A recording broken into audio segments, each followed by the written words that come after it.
saludar ya con nuestro primer invitado el día de hoy, el asambleísta Henry Moreno. Bienvenido, gracias por estar hoy con nosotros. Muchas gracias por la invitación. Bueno, la Asamblea Nacional tiene ya en sus manos el veto del Ejecutivo al Código Orgánico Integral Penal, está ya en la Comisión de Justicia siendo analizado, pero ¿cuál es el papel que va a tener la Asamblea Nacional frente a estas objeciones que se han hecho a esta normativa que tuvo un amplio tratamiento en la Asamblea Nacional? Bueno, primeramente la Asamblea Nacional, creo yo, está en deuda con el pueblo ecuatoriano por el silencio que hizo la misma Asamblea en el tema de esta reciente conmoción social. Por eso nosotros creemos que es un compromiso con los ciudadanos el tema de aprobar rápidamente esta reforma al COIP. Estamos dentro de los tiempos y pues es un marco extenso que creo yo trata grandes problemáticas que tiene el Ecuador. El tema de la inseguridad, esto está siendo tratado, también ha sido algo parte del veto. Hay cuestiones también de importancia que creo yo está la lucha contra la corrupción, pero ahí lastimosamente observamos que existe un veto de parte del presidente de la República en el hecho del comiso sin sentencia. Pero ellos están proponiendo ampliar la figura de la incautación, por ejemplo.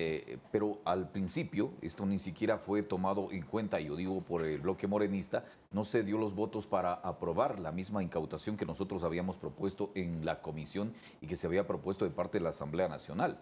Yo lo que digo aquí es, si se habla de una cirugía mayor contra la corrupción, lo que necesitamos es los elementos técnicos para hacer esa cirugía. Pero en el análisis de los legisladores, el comiso sin sentencia y la incautación, ¿cuáles son las diferencias que tienen y que podrían marcar la diferencia en el tratamiento de los hechos de corrupción? Mira, el comiso es una figura que se utiliza en la legislación penal a nivel mundial y es una figura que refuerza el tema, digamos nosotros, de traer a una persona a la comparecencia ante la responsabilidad penal. Esto es en la etapa de juicio, el comicio.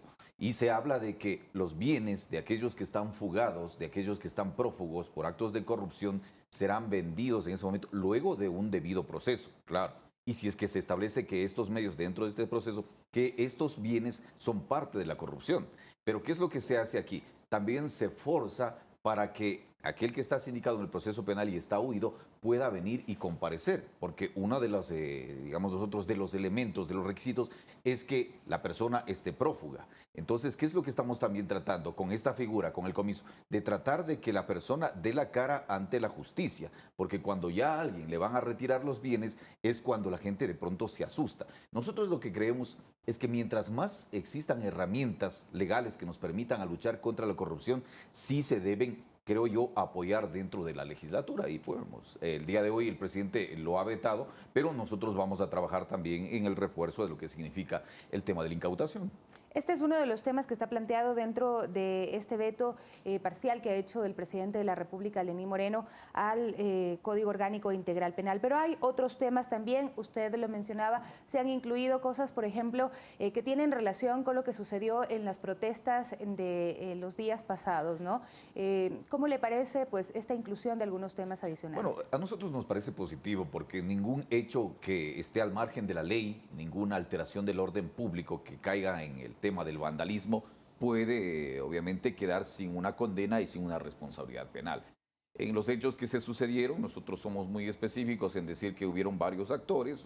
Por un lado estuvo la protesta social legítima, por otro lado estuvo el vandalismo de ciertos grupos y por otro lado también estuvo el intento tal vez de un golpe de Estado. Yo creo que en esos términos hay que definir, pero estas figuras que se han ido incluyendo ya con el veto presidencial a nosotros nos parecen también importantes. Porque se dieron ataques a periodistas, se dieron ataques a ambulancias que son pues instituciones, la Cruz Roja Ecuatoriana, por ejemplo, que están para precautelar la seguridad y para brindar auxilio en ese momento. Es decir, se está incluyendo que estos sectores pues sean considerados, realmente considerados para no ser atacados en eventos como los que ocurrieron. Sí, en el derecho penal dogmático lo que no está escrito no se puede sancionar, lo que no está tipificado y establecido. Y estos casos que bien han venido a la luz por el último levantamiento, nosotros creemos que es importante que estén dentro de la legislación. Es decir, el día de mañana cuando tal vez se pueda producir un evento similar, estas figuras penales ya podrán ser castigadas. Y ahí hay cosas, digo yo, importantes y positivas dentro de este veto. Dentro de la ley del Código Orgánico Integral Penal también está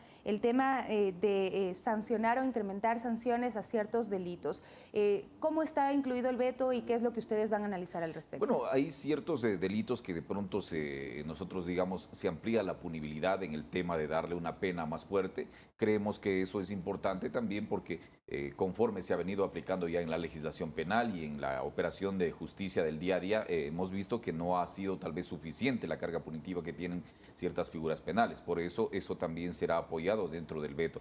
Es decir, lo fundamental aquí que la ciudadanía necesita a través de la reforma al COIP es, creo yo, combatir grandes problemas que tienen en el día a día, como la inseguridad social. También está el tema de que se le brinda mayores garantías a la fuerza pública para que desarrolle su trabajo, siempre y cuando se haya comprobado que esto se lo hizo en el ejercicio del deber legítimo. Precisamente, ¿cuál es el límite ahí también? Bueno, el deber legítimo de la autoridad, el uso progresivo de la fuerza de la Policía Nacional, es decir, si alguien es atacado, un policía, la fuerza pública es atacado de una forma, tiene que ser repelido en el mismo grado del ataque, para que exista una proporcionalidad entre lo que hizo el agente de la fuerza pública y también el infractor a la ley.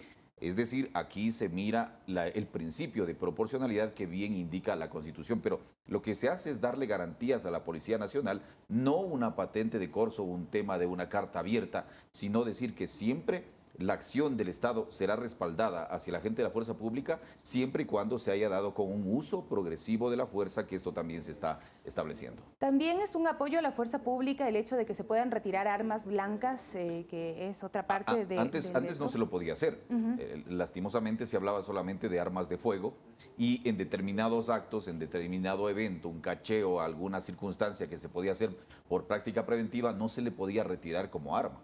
El día de hoy se está estableciendo claramente dentro de la reforma del COIP y a nosotros que eso también nos parece que es algo positivo porque dentro de escenarios públicos, concentraciones, aglomeraciones o manifestaciones, quien esté portando un arma blanca, eso puede ser retirado por la Policía Nacional. ¿Pero previo a un análisis también o cómo sería el procedimiento que quedaría enmarcado dentro del COIP? Yo creo que lo positivo, la fuerza pública tiene mucha experiencia en esto y se ha visto en la justicia ordinaria. Lo positivo aquí es que se pueda retirar y se aplique retirar esta arma blanca, pero en función del principio de prevención que también tiene la legislación penal. Es decir, no todo tiene que ser punitivo, solamente el delito y la cárcel, no. También tiene que brindarse garantías, creo yo, para el ejercicio de lo que significa la fuerza pública. Ahora hay otros temas más polémicos, como el tema de la despenalización del aborto, que de alguna manera pasa también a la Corte Constitucional.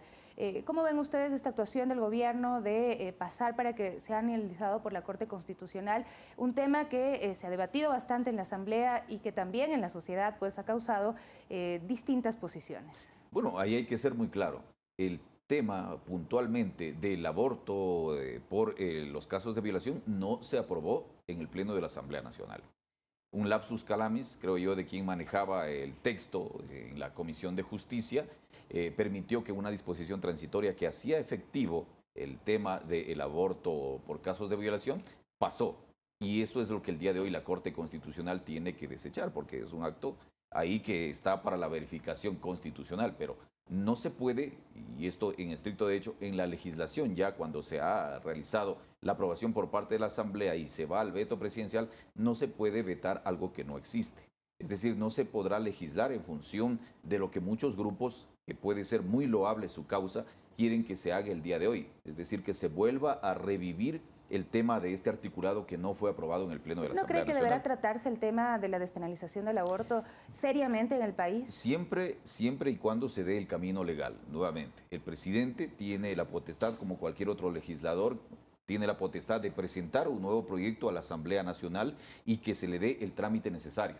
Pero al momento no se puede vulnerar, digamos nosotros, el principio de seguridad jurídica y establecer tal vez otro procedimiento para revivir, si la gente lo quiere entender así, la ciudadanía, revivir un articulado que no pasó en la votación del Pleno de la Asamblea Nacional. Pero hay varios puntos de análisis ahí también de lo que implica la penalización del aborto en estos casos que específicamente se estaban planteando, que también deben ser analizados por la Corte Constitucional, de pronto en el sentido de que también se podrían estar violando derechos de las personas, de las mujeres, sobre todo. La Corte Constitucional tiene siempre esa potestad. Es decir, la Corte Constitucional puede ser lo que hizo con el mismo matrimonio entre personas del mismo sexo. La cuestión de la Corte Constitucional siempre estará ahí. Siempre que de pronto se consulte, puede ser el tema de aplicación de norma, eso está ahí. Pero el procedimiento legislativo, como está al momento, yo lo digo, y como gente de derecho, tendría que ser para que esto vuelva a ser tratado por la Asamblea con la presentación de un nuevo proyecto por quien tiene competencia para hacerlo. Asambleísta, para finalizar, ¿cuáles son los pasos que se seguirán en la Asamblea Nacional con respecto al veto del Ejecutivo del COIP? Bueno, al momento nosotros tenemos 30 días para conocer lo que significa el veto del Ejecutivo.